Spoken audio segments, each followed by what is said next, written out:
All right, let's welcome in our pal Chris Peters. He's the senior content creator over at Flow Hockey and a expert on the NHL Draft and prospects analyst.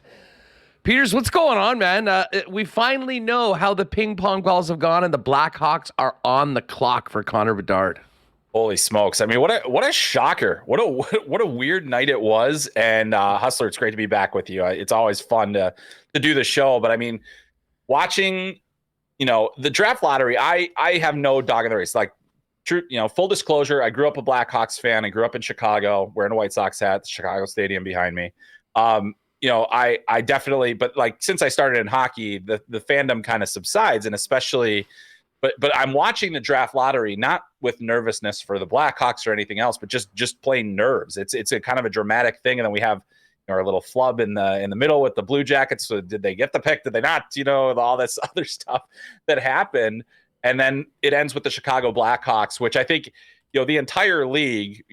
Basically, the only people that wanted to see the Chicago Blackhawks get Connor Bedard were the people that work for the Blackhawks and their fans, and that's it. It seemed like this was like it was met with the loudest possible groan from the hockey world, I think. But at the same time, now the Chicago Blackhawks, they move on from Patrick Kane and Jonathan Toews, and they slide right into the Connor Bedard era.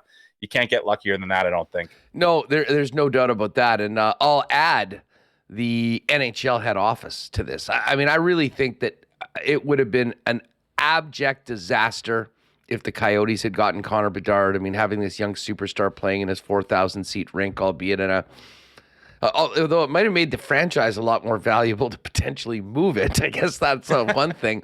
And then, the Ducks, being out there on the West Coast, you'd really be missing him for a lot. So I think there's a lot of things that work for Chicago. Obviously, there's still the baggage from the entire Kyle Beach situation. And many people think they shouldn't have even been picking in the first round, never mind getting it. And I guess the other thing, Chris, is this does prove in a lot of ways that sometimes a full-fledged tank is worth it in the case of Connor Bedard, because that's exactly what Chicago did. And even though they didn't finish last, the Bulls smiled on them last night. Oh, absolutely. Unbelievable situation. And yeah, I mean, tanking can work. It doesn't always, I mean, there have certainly been times we saw, the Buffalo Sabres and the Arizona Coyotes in a full out tank for the Connor McDavid draft. And then, they end up, the Coyotes end up picking third in that draft. So, it was a pretty wild, wild experience to see the way that worked. But to your point, Connor Bedard going to an American market, a large media market, a media market that has a hockey history, in a lot of ways is good for the NHL. Just to have that player. Obviously, you have Connor Bedard, your Connor McDavid in Edmonton, Austin Matthews in Toronto, which is fantastic for the Canadian hockey markets. But, you don't have that necessarily those massive star appeal in the U.S., which is a large share of the media market. So the in the end, I think it's probably a net positive for the league, but at the same time, I could completely understand the frustration of fans to see a team that won 3 Stanley Cups, go into that tank mode, and then all of a sudden they end up with the top pick. I mean, and I know they've said that tanking doesn't really exist, but I mean, you look at the Blackhawks roster, and it's a shadow of its former, no DeBrincat, no Toews, no Kane. None of the guys that were part of the glory years. And of all the teams that were in the lottery, I feel like Chicago has the furthest to go of all of them, just because of where they're at in their status of rebuilding. Yeah, from a Winnipeg perspective, I mean, I guess selfishly it'll be great to see Bedard here 3 times a year. Although from a Jets fan perspective, I'm not sure in a few years we're going to want to be dealing with him and the Blackhawks with all the picks that they have in the playoffs each and every year. But, I mean, certainly an original 6 team in the Central Time Zone. I think we will have this superstar getting a bit more exposure than you might have in some of the other spots. So just before we move on to kind of where everything else shut down or everything else ended, you've followed this young man for a long, long time. We're going to be talking about him nonstop until we hear his name called in Nashville next month. Where does Connor Bedard, in your mind, Chris, rank with most generational prospects we've seen over the last 20, 25 years, including the likes of McDavid and Austin Matthews and, of course, Sidney Crosby? Yeah, I think in terms of pure goal scoring talent, just pure goal scoring talent, let's just take that aside. Best since Ovechkin. I mean, that includes Steven Stamkos. That includes, John Tavares was a 70-plus goal scorer in junior.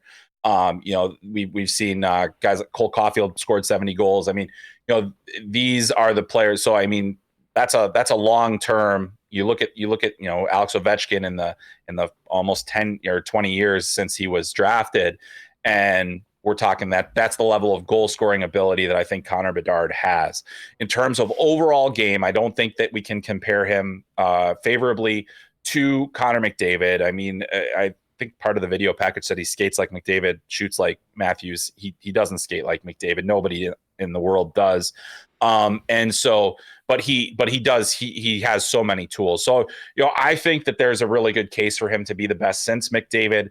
I think Austin Matthews is certainly in that mix too. He has a different size profile, and obviously he's got a 60 goal season. It's hard to say that, but I think that we're looking at a player here in Connor Bedard that has the opportunity to be, a franchise-changing prospect for one, and then also, a perennial all-star, future Hall of Famer, a guy that's probably going to win some Rocket Richards, a guy that might win a few Hart trophies, and a guy that's probably going to be winning some Stanley Cups. I mean, everywhere he's gone, he's been able to find some success. I mean, Regina, they didn't have a great team around him. He almost willed them through the first round of the playoffs, 20 points in 7 games. So this is a guy that's built for the bright lights, for the biggest moments. I think that that's the other thing that really impresses me about Connor Bedard in a way that I don't think we've seen before. Like, this is a guy that didn't shy away from anything at all. Like every media opportunity, every autograph session, every chance to go skate with kids on a weekend. I mean, this guy was never tired. And I've seen first overall picks kept in a bubble. I've seen them kept away from the media, away from the spotlight. Connor Bedard has not, I wouldn't say that he has embraced the spotlight, but what he has done is he has handled it and he is continually elevated. And so that to me is what makes him very special. I mean, you look at the guys that we've had come through the league and you now see the Nathan McKinnons and, the Connor McDavids, the Austin Matthews, Jack Hughes now getting to that level, Cale Makar. I do think that Connor Bedard has a chance to be in that tier of player going forward. And, he idolized Sidney Crosby. I think that Sidney Crosby was such a unique prospect in a lot of different ways as well. So he's kind of, it's tough for me to say that that Bedard will be better than Crosby, but, I think that he's in that tier, that conversation of Bedard. We're going to talk about them in the same sense: McDavid, Bedard, Crosby, those kind of guys. And even if he ends up with let's say a Patrick Kane or a Steven Stamkos like career, still a Hall of Famer. So there you go. A couple rings in both of those guys' jewelry boxes, that's for sure. And it is fascinating. And I guess a big part of it, I mean, we knew that there was this generational player, Connor Bedard. However, we also knew that this was in a really, really deep draft. So, and I was so excited when I was getting ready to have you on today. I saw the first mock draft of the year. It's all ready to go over at Flow Hockey, folks. Check it out. We'll have a link in the description. Adam Fantilli from Michigan for the Ducks. How quality of a consolation prize, if I could use the term, is Fantilli to a team like Anaheim? Yeah, I mean, I look at this draft has mirrored in so many ways the McDavid Eichel draft, where it was like, hey, we've got 2 amazing players here. One is clearly the number 1, but the number 2 in pretty much any other year is a number 1. I mean, we've only had it's amazing too, because Fantilli also won the Hobey Baker like Jack Eichel did, and actually had a higher points per game average this year. And so, he's going to the World Championship too, which I think is going to boost his, just kind of his profile. And it also will give him a great learning experience alongside some of the NHL players that he's going to play with.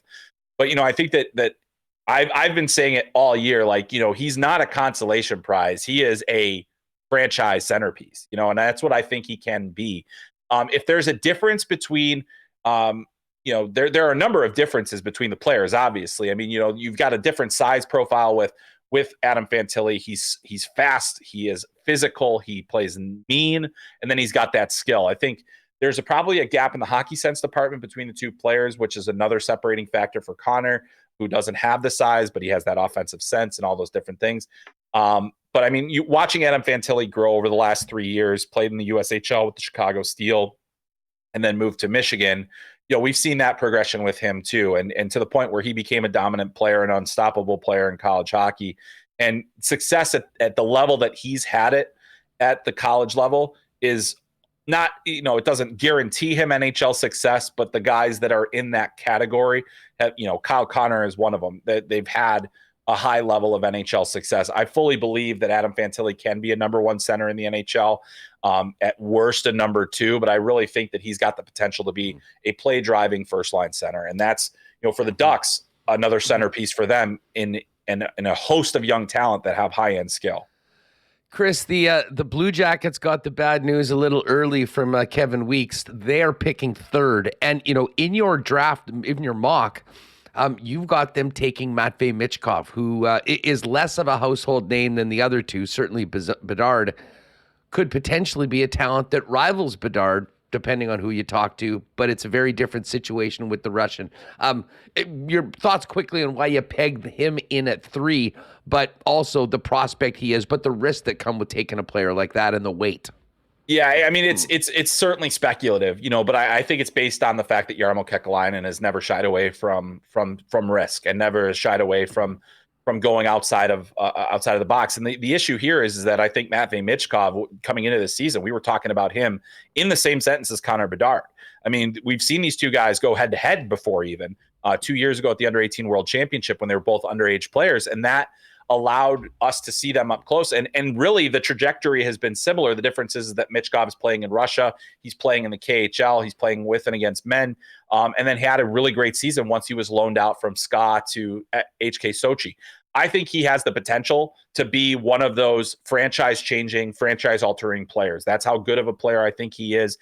There are size concerns. He's a wing versus a center, and I think that ideally the Blue Jackets would have liked to have the first 2 picks because they desperately need a number one center. They really do. And so they are more likely to go in that direction. I think that it's always interesting to, Jarmo Kekalainen, he says, I'm going to go with the best player. To me, the best player by far is Matvei Michkov, and that's why I ended up putting him in that mock draft. But I mean, there are a lot of good options. You got Will Smith, you got Leo Carlson, both of whom can play center. So there's a lot of interesting scenarios at play. And Michkov, where he goes and all the risks that comes with him because of the Russian factor, because he's got a contract until 25, 26, those are all things that you have to take into account. And the Russian factor now is also a geopolitical one. It's not just this, made up kind of our Russian players bad or, or lazy or whatever, that doesn't exist anymore. It's a much different issue. So fascinated to see where he goes. Chris Peters with us from Flow Hockey, breaking down the draft order now and taking a look at his first mock. You've got the Coyotes taking David Reinbacher, the first defenseman at 6. You can maybe tell us a little bit about the player, but will we be seeing mostly forwards in this draft? I mean, how would you compare the quantity and quality of defense prospects to some of the offensive stars that we've been discussing? Yeah, I mean, I think, if we're going best player available, and if the Coyotes do that, I don't necessarily think they would take David Reinbacher, but their defense pool is so shallow that basically go ahead and do what you have to do to get the number one defenseman. They got another pick at 12 to potentially land one of those impact forwards. I think it's going to be very thin on defense in the first 12 to 15 picks of the draft. I do think that there are some guys that have emerged late that could potentially sneak into that range. I think, Axel Sandin Pellikka has been a very good defenseman all season long, played at the World Juniors for Sweden. He's, a bit undersized, but a gifted puck mover. And then also Tim Wielander, who played at the Under-18 World Championship. I think he rose his stock a great deal in that period. But as far as David Reinbacher goes, 6'2" right shot defenseman, highly productive in the Swiss National League this year. The thing about him is, there's not a ton of precedent. There's not a ton of precedent for defensemen his age playing in that league, and there is no precedent for them producing at the level that he did. He's going to play for Denmark at the World Championships. He played for them at the World Juniors. They barely ever had the puck, so it was really hard to assess him at that tournament. But in the games where they did have the puck, he was dictating play. But a big right shot defenseman with mobility and offensive skill, that's something that the Coyotes desperately need. They got Logan Cooley last year at 3. We'll see. They could potentially, go for a forward in that 6 spot and hope that there's one of those 2 defensemen left at 12. I just don't know if there will. I think Reinbacher is the best of the group, and I don't think that they would be able to guarantee themselves getting him if they waited. Just continuing down the board on your mock, and folks can read the entire thing over at Flow Hockey. There are two players with local ties. Zach Benson of the Winnipeg Ice, and we'll get to that WHL final in a second. He's pegged in at 9.